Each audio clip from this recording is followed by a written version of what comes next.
The caveman part of our brains, or cavewoman if you prefer, is always ready to fight, pull out that club and start swinging, flight, or freeze.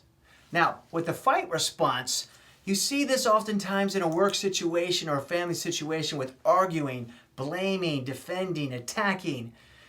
We tend to distort the truth like crazy when we're in this mode. You always do this, you never do that, that kind of thing.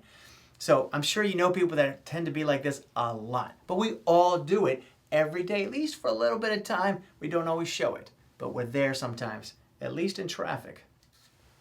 Now, flight response, when you really want to take off, you want to get out of a situation, it's almost like an impulse to do it. Here's how you know. You can see this happening in work situations. You can see it happening at home. When people avoid someone in the hall, let's just say someone's walking down the hall and they see someone, they go, try to get away, right? Or don't answer the phone, right? You let your voicemail screen the call, that kind of thing. So there's a lot of ways to have that flight response. You don't call somebody back when you have a tough time with them. You postpone a project that you really don't want to do, right? It's a flight response from that uncomfortable project. The freeze response is a little bit harder to identify. You can kind of tell because in someone else when they have this, right? The deer in the headlights look. That's a freeze response for the deer.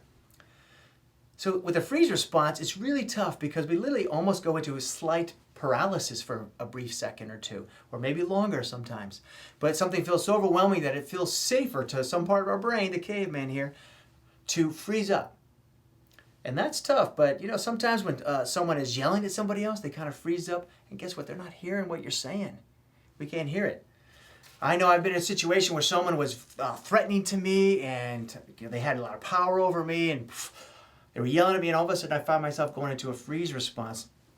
So I go into that mode, and it's almost like they're, you know, wah, wah, wah, wah, wah. I'm not even hearing anything.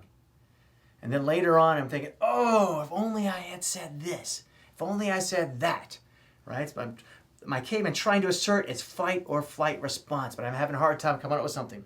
And I'm all confident that I'm going to do it right next time, and I see the person go back into that freeze mode again. So we see that, and here's one of the challenges.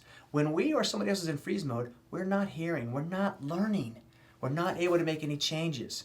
So it's important to calm the caveman if you want to motivate somebody, to calm them so they can hear you, cooperate, be part of the team, participate.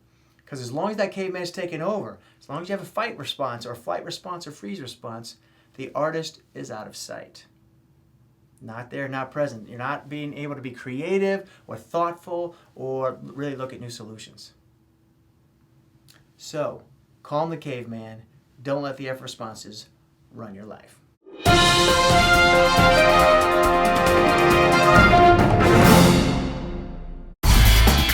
flight response. I want to run away from that noise I just made.